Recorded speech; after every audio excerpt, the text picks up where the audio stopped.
الصلاۃ والسلام علیک یا رسول اللہ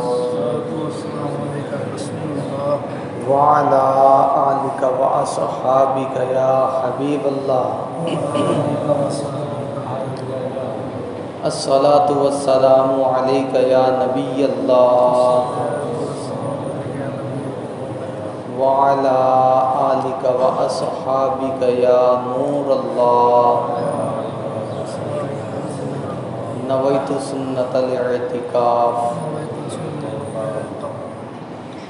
ہمارے اور آپ کے نبی، آخری نبی، اللہ کے پیارے نبی علیہ الصلاۃ والسلام نے ارشاد فرمایا، اللہ تعالیٰ کی خاطر آپس میں محبت رکھنے والے، ایک دوسرے سے محبت رکھنے والے جب آپس میں ملیں اور مصافحہ کریں یعنی ہاتھ ملائیں اور نبی پر درود پاک بھیجیں، یعنی جب ہم مصافحہ کرتے ہیں اپنے دوسرے مسلمان بھائی سے تو مصافحہ کرتے وقت درود پاک پڑھیں۔ تو نبی علیہ الصلوۃ والسلام فرماتے ہیں کہ جو نبی پر درود پاک بھیجے تو ان کے جدا ہونے سے پہلے دونوں کے اگلے پچھلے گناہ بخش دیے جاتے ہیں۔ سبحان اللہ۔ تو جب بھی مصافحہ کسی مسلمان سے کریں، اپنے بھائی سے کریں، تو درود پاک ضرور پڑھیں کہ درود پاک پڑھنے کی برکت سے اس کے بھی اور اس کے یعنی ملانے والے کے بھی اگلے پچھلے گناہ معاف کر دیے جاتے ہیں۔ ایک مرتبہ جھوم جھوم کر درود پاک پڑھ لیں، صلی اللہ تعالی علی محمد صلی اللہ تعالی علیہ وسلم، صلاۃ و سلام علیک یا رسول اللہ۔ پیارے اور محترم اسلام بھائیو، ماہ رمضان کا جمعہ اللہ تعالیٰ نے ہمیں عطا فرمایا ہے۔ یہ جمعہ کا دن ماہ رمضان میں ایسا دن ہے کہ اللہ تعالیٰ ہر گھڑی میں گناہ گاروں کو بخش دیتا ہے۔ 70 ہزار گناہ گاروں کو اللہ تعالیٰ جمعہ کی ہر گھڑی میں ہر سیکنڈ میں اللہ تعالیٰ بخش دیتا ہے۔ تو ہمیں اللہ تعالیٰ کی بارگاہ میں دعا کرتے رہنا چاہیے، اے اللہ ان بخشے ہوں میں ہمارا بھی نام درج فرما لے، ہمیں بھی بخش دے، ہماری بھی مغفرت فرما، ہمیں بھی جنت عطا فرما، ہمیں بھی دوزخ سے آزاد فرما۔ تو اللہ تعالیٰ کی رحمت سے امید ہے کہ وہ بھی ہمیں خالی ہاتھ نہیں جانے دے گا۔ اللہ تعالیٰ کی بے شمار رحمتیں، برکتیں اس مہینے میں اترتی ہیں اور مسلمان ان برکتوں اور ان رحمتوں کو حاصل کرنے کے لیے کوشش کرتا رہتا ہے، چاہے وہ روزے کی صورت میں ہو، چاہے نماز تراویح کی صورت میں ہو، چاہے صدقہ اور خیرات کی صورت میں ہو، چاہے اللہ تعالیٰ کا ذکر و اذکار کرنے کی صورت میں ہو۔ ہر طرح سے اپنے اوقات کو، ماہ رمضان کے ایام کو اللہ کی عبادت میں گزارنے کی مسلمان کوشش کرتا ہے، اور کرنا بھی چاہیے کہ یہ رمضان کچھ ہی دنوں کا مہمان ہے۔ آج چھٹا روزہ ہے، 24 یا 23 دن کا اور مہمان ہے، اس کے بعد پھر سال بھر تک کے لیے چلا جائے گا۔ اور روایتوں میں آیا کہ اگر لوگ جان جاتے کہ رمضان کیا ہے تو وہ تمنا کرتے کہ پورا سال رمضان ہوتا، پورا سال رمضان ہوتا، لیکن پورا سال تو ہونے سے رہا۔ یہ ایک مہینہ جب ہمیں مل گیا تو ہمیں اس کی قدر کرنی چاہیے، اس کی اہمیت کو ذہن میں رکھتے ہوئے اس میں خوب فائدہ حاصل کرنا چاہیے۔ لیکن پیارے اور محترم اسلام بھائیو، ہمارے معاشرے میں بدقسمتی سے پیسے کی ہوس، دنیا کی لالچ کی وجہ سے کئی مسلمان ہمارے روزے نہیں رکھتے۔ اگر کوئی چیز کھانے پینے والی بیچنے والا آ جاتا ہے تو لائن لگ جاتی ہے، دیکھ کر دل جلتا ہے کہ یہ وہی مسلمان ہیں جن پر اللہ تعالیٰ نے روزے فرض کیے۔ حالانکہ روزے کا ادب کرنے والے کو اللہ تعالیٰ کتنا اجر اور ثواب عطا فرماتا ہے۔ کتابوں میں لکھا ہے کہ ایک یہودی اپنے بچے کو لے کر رمضان کے مہینے میں بازار گیا کہ گھر کا سامان لائے۔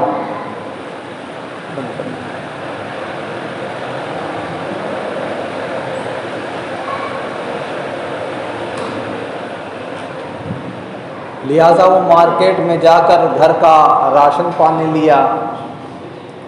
ایک دکان میں سامان لے رہا تھا کہ کھانے کی کوئی چیز اس کے لڑکے نے اٹھائی اور منہ میں رکھ لی۔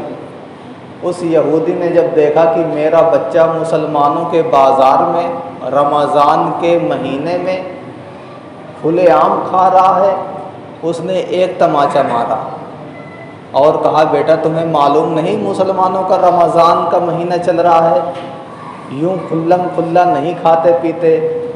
تو اس بچے نے اپنے یہودی باپ سے کہا والد محترم آپ بھی تو کھاتے ہو، آپ رمضان میں کون روزے رکھتے ہو، آپ مسلمان تو ہو نہیں، آپ یہودی ہو، آپ بھی کھاتے ہو، اور میں کھا لیا تو آپ نے مجھے تماچا مار دیا۔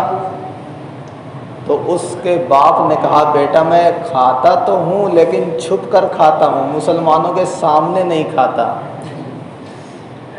روایتوں میں آتا ہے کہ اللہ تعالیٰ نے اس کے اس ادب کی وجہ سے اس یہودی کو ایمان کی دولت نصیب فرما دی۔ ایک یہودی دیکھیے اس کے دل میں رمضان کی عظمت ہے کہ مسلمانوں کے بازاروں میں کھلم کھلا نہیں کھایا جاتا، اور آج ہمارے مسلمان پیارا اور محترم اسلام بھائیوں کھلم کھلا کھا رہے ہوتے ہیں، گٹکا کھا رہے ہوتے ہیں، سگریٹ پی رہے ہوتے ہیں، بیڑی پی رہے ہوتے ہیں۔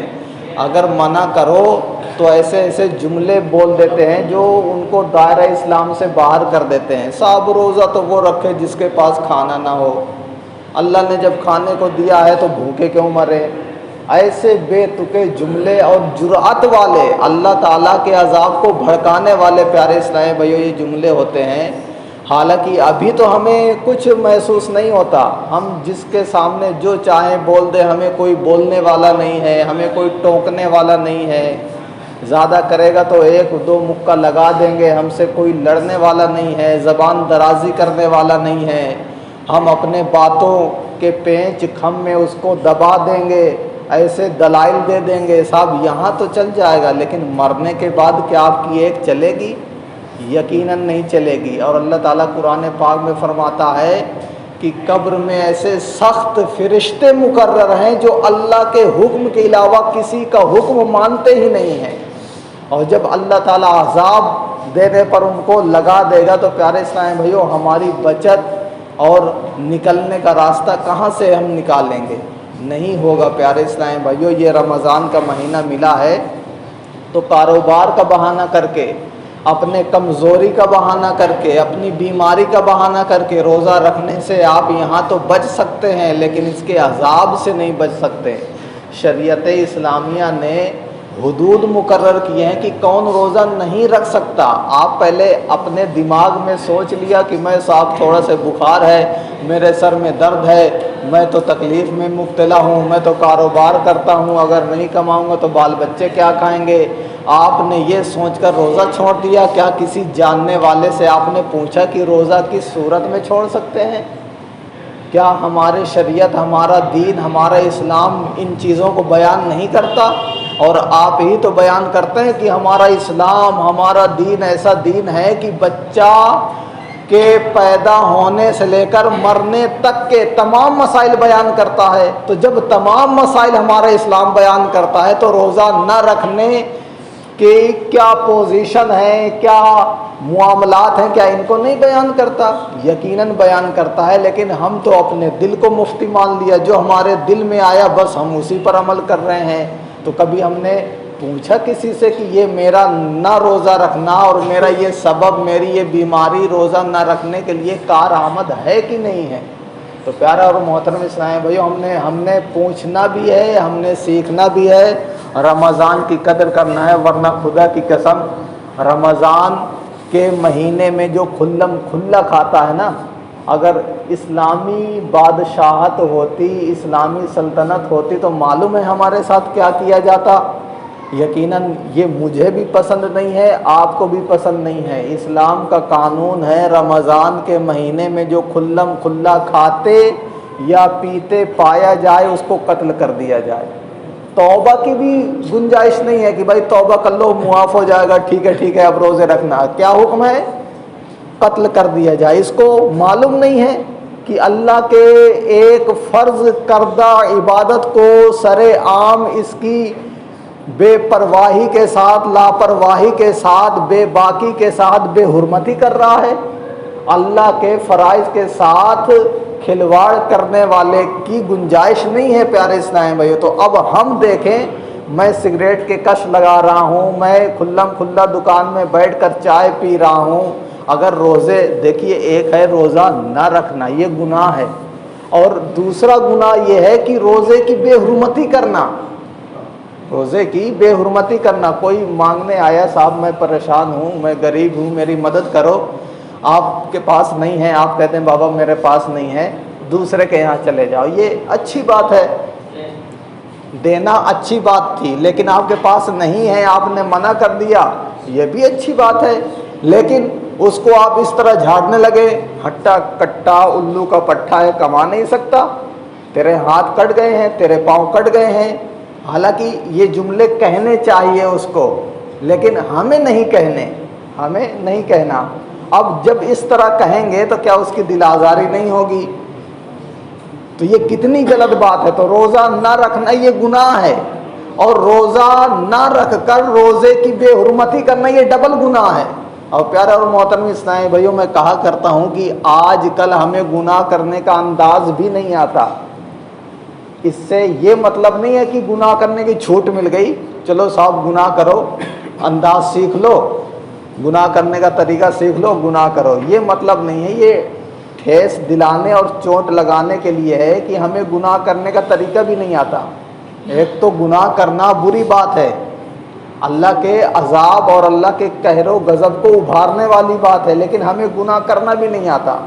اب دیکھیے ایک بندے نے روزہ نہ رکھا، صرف اس کا معاملہ اس کے اور اللہ کے درمیان ہے، لوگوں کے سامنے یہ منہ سکھا کے پورا دن رہا، چھپ چھپ کر کھاتا رہا پیتا رہا، لیکن لوگوں کے سامنے نہیں کھایا پیا، روزہ چھوڑ دیا، گناہ ہے، لیکن اللہ بخش سکتا ہے، اللہ تعالیٰ معاف فرما سکتا ہے۔ کیوں؟ کیونکہ یہ اور اللہ جانتا ہے، اللہ چاہے تو معاف فرما دے، اللہ چاہے تو عذاب دے دے۔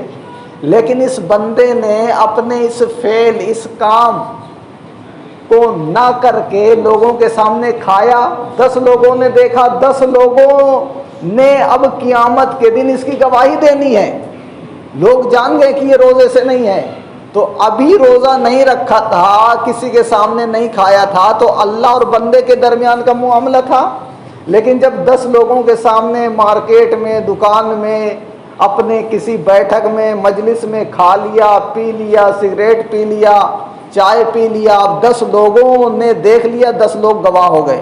اب اگر قیامت کے دن اللہ تعالیٰ بخشے گا تو یہ 10 لوگ کھڑے ہو جائیں گے، اے اللہ جب اس کو بخش رہا تو ہمیں بھی بخش، اس نے تو ہمارے سامنے روزہ نہیں رکھا تھا اور کھلے عام کھایا پیا تھا۔ تو اب جب گواہ قائم ہو جاتے ہیں تو پھر پیارے اسلام بھائیوں معاملہ بہت سخت ہو جاتا ہے۔ تو اس لیے میں کہا کرتا ہوں ہمیں گناہ کرنا بھی نہیں آتا، گناہ کرنے کا طریقہ بھی سیکھنا چاہیے، لیکن طریقہ بھی ہمیں نہیں آتا کہ گناہ کس طرح کرنا چاہیے۔ گناہ کرنا ہے، گناہ کرنے کی اجازت نہیں ہے، لیکن کرنا ہے تو ایسے گناہ کرو کہ جس کا عذاب کم سے کم ہو۔ لوگ اپنے گھروں میں گانا لگا دیں گے، بھائی آپ نے گانا سننا ہے، گناہ کا کام ہے، تو اتنی آواز کرو نا کہ خود سن لو تو گناہ ملے گا، خود کو گناہ ملے گا۔ اب پورا ویلیوم ساؤنڈ پورا کھول دیں گے، پورے گلی والے، پورے محلے والے کو سنائیں گے، صاحب تم بھی گواہ ہو جاؤ کہ میں گانا سن رہا ہوں۔ اب وہ سارے گواہ ہو گئے، اب گناہ میں زیادہ اضافہ ہو جائے گا۔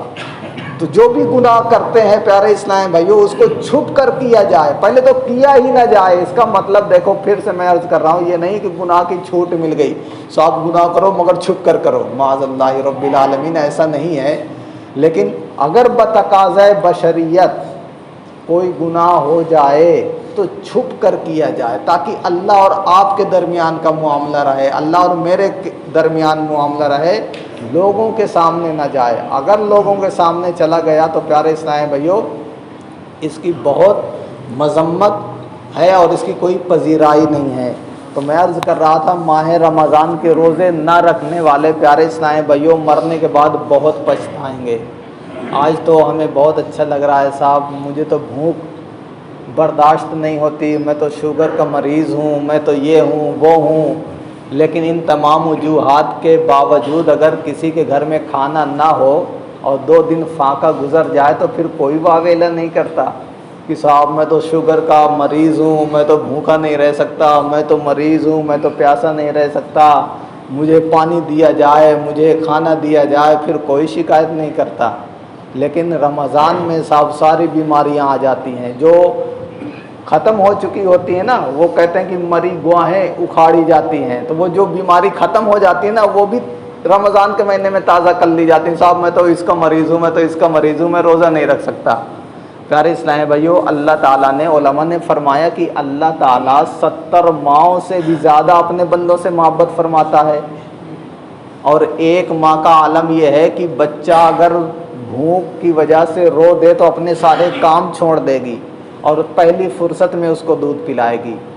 تو ایک ماں اپنے بچے کو نہ بھوکا دیکھ سکتی ہے نہ پیاسا دیکھ سکتی ہے، اور اللہ تعالیٰ 70 ماہوں سے زیادہ محبت اپنے بندوں سے کرتا ہے، تو اللہ تعالیٰ نے کیسے یہ پسند فرما لیا کہ میرے بندے 30 دن، ایک دن نہیں 30 دن بھوکے بھی رہیں پیاسے بھی رہیں۔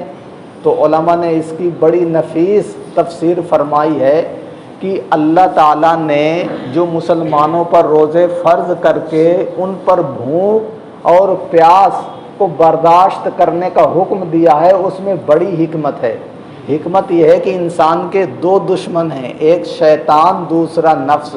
فرماتے ہیں نفس یہ اندر کا چور ہے، شیطان ابلیس یہ باہر کا چور ہے، اور جب تک اندر کا چور باہر کے چور کے ساتھ شامل نہیں ہوتا گھر میں چوری ناممکن ہوتی ہے۔ اندر کا چور مل جاتا ہے تو باہر کے چور کی ہمت بن جاتی ہے، چوری آسانی سے ہو جاتی ہے۔ تو جب رمضان آتا ہے اللہ تعالیٰ باہر کے چور یعنی ابلیس شیطان کو تو قید میں کر دیتا ہے، شیطان قید میں ہو جاتا ہے رمضان کی وجہ سے، لیکن یہ نفس قید میں نہیں ہوتا جس کی وجہ سے بندہ گناہ کرتا ہے۔ اب یہ قید میں کیسے آئے؟ تو فرید الدین عطار رحمۃ اللہ تعالیٰ علیہ نے فرمایا کہ یہ نفس 3 چیزوں سے مرتا ہے، ان میں سے ایک ہے بھوک۔ تو اللہ تعالیٰ نے رمضان کے روزے فرض کر کے مسلمانوں کو بھوکا رہنے کا حکم دیا کہ جب تو بھوکا رہے گا، میرا بندہ بھوکا رہے گا تو یہ نفس مرے گا، اور جب اس کا نفس یعنی اندر کا چور مر جائے گا تو یہ رمضان کے بعد ابلیس شیطان چھوٹ بھی جائے تب بھی گناہ بندوں سے نہیں کروا سکتا، گناہ بندوں سے نہیں کروا سکتا۔ تو پھر بندے کی حالت کیا ہوگی؟ ہر وقت عبادت الہی میں اس کے ایام گزر رہے ہوں گے۔ تو پیارے اور محترم اسلام بھائیو یہ فلسفہ ہے، اور قرآن پاک میں بھی اللہ تعالیٰ نے فرمایا لعلکم تتقون کہ یہ جو روزے تم پر فرض کیے گئے یہ کس لیے؟ اس لیے کہ تمہیں تقوی ملے، تمہیں پرہیزگاری ملے، تمہیں اللہ تعالیٰ کی عبادت کی چاشنی ملے۔ ہم دعوت تو کرتے ہیں کہ مسلمان ہیں، مگر پیارے اور محترم اسلام بھائیو کسی سے کہہ دیا جائے یا پوچھ لیا جائے کہ آپ پیدائشی مسلمان ہیں، آپ کی عمر 20 30 35 سال 50 سال ہو گئی، یہ بتائیے عبادت کی چاشنی کبھی محسوس ہوئی ہے؟ آپ نماز بہت پڑھتے ہیں، آپ تراویح بہت پڑھتے ہیں، جی جناب پڑھنا بھی چاہیے، روزے بھی اچھے سے رکھتے ہیں، رکھنا بھی چاہیے، کہ آپ کو روزے کی مٹھاس محسوس ہوئی ہے؟ جس طرح ہم رسگلہ کھاتے ہیں یا کوئی مٹھائی کھاتے ہیں تو اس کی مٹھاس، اس کا ذائقہ، اس کا مزہ ہمیں محسوس ہوتا ہے، تو کیا عبادت کا مزہ ہمیں محسوس ہوا ہے؟ تو ہم میں سے بہت کم، کیا 0% ایسے ہوں گے کہ کہیں گے کہ مجھے نہیں آج تک ملی۔ تو پیارے اور محترم اسلام بھائیو یہ عبادت کی لذت ہے، لیکن ہمیں مل کیوں نہیں رہی؟ اس لیے نہیں مل رہی کہ ہم صحیح سے ادا نہیں کر پا رہے ہیں۔ ادا کرنے میں بھی نفسانی خواہشات، ادا کرنے میں بھی نفس کے تقاضے ہوتے ہیں۔ ابھی اس پر بیان کیا جائے ریاکاری پر، بندہ عبادت تو کرتا ہے. امام غزالی فرماتے ہیں پہلے کے لوگ عبادت کیا کرتے تھے اور عبادت کر کے ریاکاری کیا کرتے تھے کہ صاحب میں نے یہ کیا 10 لوگوں کو بتاتے تھے. اور ریاکاری ایسا گناہ ہے کہ اس سے عمل برباد ہو جاتا ہے.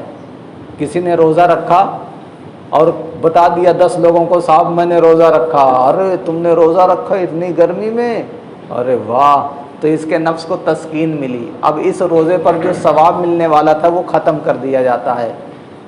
لیکن پیارے اور محترم اسلامی بھائیو, یہ ریاکاری ایسی بیماری ہے کہ اعمال کو ختم کر دیتی ہے, لیکن یہ نفل میں ہے. فرض میں تو دکھا کر ہی روزے رکھنا ہے.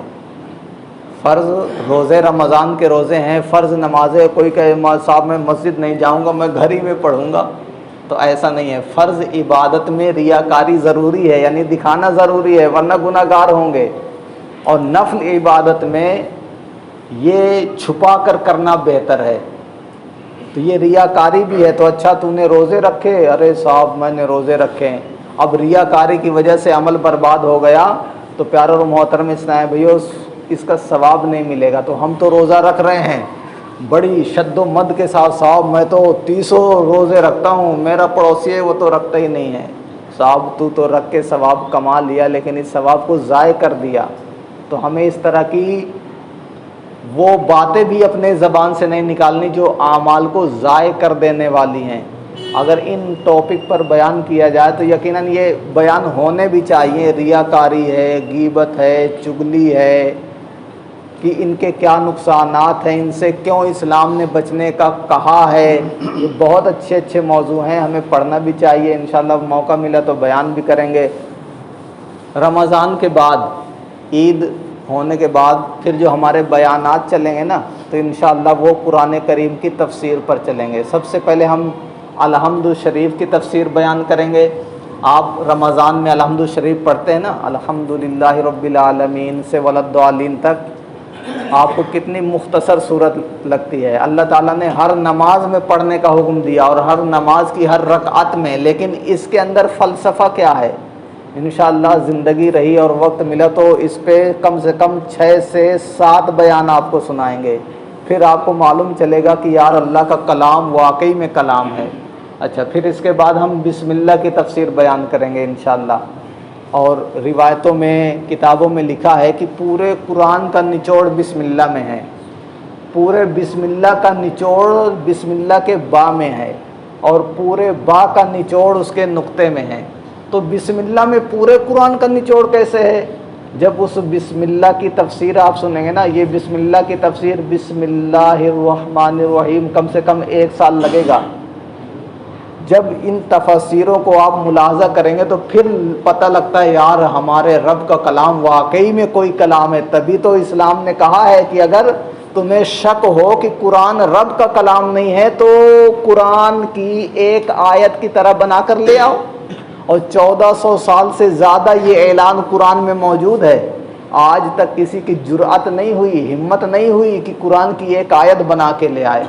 حالانکہ بے شمار کتابیں ہیں لوگوں نے لکھی, لیکن قرآن کے مقابلے میں فصاحت, بلاغت, جو الفاظ کا چناؤ ہے, جو ان کی روانی ہے, جو ان کی سیٹنگ ہے, اس طرح کوئی بنا ہی نہیں پایا. پیارے اسلامی بھائیو, ہمیں لگتا ہے صاحب یہ تو الحمدللہ رب العالمین اس طرح ہم بھی بنا لیں, لیکن آپ جائیں گے تو نہیں بنا پائیں گے. آپ سے بڑے بڑے ادبا جو عربی جاننے والے تھے, فصیح و بلیغ عربی بولتے تھے, جن کا طوطی بولتا تھا زبان میں, انہوں نے کوشش کی, لیکن جب انہوں نے کلام لکھا اور قرآن کے سامنے رکھنا چاہا تو ان کو خود یہ محسوس ہوا کہ قرآن تو سورج ہے, میرا کلام, میری گفتگو, میری عبارت یہ چراغ بھی نہیں ہے. تو سورج کے سامنے چراغ کی کیا اہمیت. اس طرح پھر وہ اپنا سا منہ لے کے اپنے کلام کو لپیٹا اور پاکٹ میں لے کے چلا آیا, لوگوں کے سامنے بھی نہیں رکھا. تو ہمارا قرآن ایسا قرآن ہے, ہم سینہ کھول کر فخر کے ساتھ کہہ سکتے ہیں کہ ہمارا کلام, ہماری کتاب قرآن ایسی کتاب ہے کہ اس کے جیسے کوئی بنا ہی نہیں سکتا. پھر بھی پیارے اسلام بھائیو, عمل سے کتنی دوری ہے کہ قرآن ہمیں ہدایت کا نور دے رہا ہے۔ بزرگان دین فرماتے ہیں کہ تو نے قرآن سے صرف مرنا سیکھا کہ جب تیرے بوڑھے باپ کی روح نہیں نکل رہی تھی تو سورہ یاسین پڑھنے لگا تاکہ اس کی روح آسانی سے نکل آئے۔ یہ یقیناً ہے کہ قرآن میں یہ فلسفہ، یہ راز اور یہ فائدہ پوشیدہ ہے، لیکن صرف تو نے قرآن سے مرنا سیکھا، قرآن سے زندگی سیکھ لیتا۔ قرآن تو آیا تھا ھدی للمتقین، یہ ہدایت دینے کے لیے، صرف ہم نے مرنا سیکھا۔ اور جب کسی کو بیمار پایا تو اس کے اوپر مولوی صاحب سے دم کروا لیا کہ صاحب قرآن دم کر دو۔ ابھی جب تراویح ختم ہوں گی تو پانی کی بوتلوں کی لائن لگے گی، صاحب اس پہ دم کر دو، قرآن ختم ہوا ہے، بیماروں کو پلاؤں گا۔ تو صرف ہم نے اس سے بیماروں کو شفا یاب ہونے اور مرنے کا سلیقہ سیکھا، اس سے ہدایت کا سلیقہ نہیں سیکھا۔ یہ قرآن کا تو ایک ایک لفظ ہماری ہدایت کے لیے ایسا راستہ ہے کہ پیارے اسلام بھائیو، جس راستے پر ہم قرآن کے چل جائیں ہمیں ہدایت مل جائے۔ انہی میں سے پیارے اور محترم اسلام بھائیو جو مجھے آج بیان کرنا تھا، لیکن بات چلی تو اب اس موضوع تک چلی گئی۔ اصل میں میرا موضوع تھا زکوٰۃ۔ اللہ تعالیٰ نے مسلمانوں پر جو 5 فرض عبادتیں فرمائی ہیں ان میں سے ایک اہم عبادت زکوٰۃ بھی ہے۔ سب سے پہلا کلمہ پڑھنا، پھر نماز پڑھنا، پھر روزہ رکھنا، پھر زکوٰۃ دینا، پھر حج کرنا۔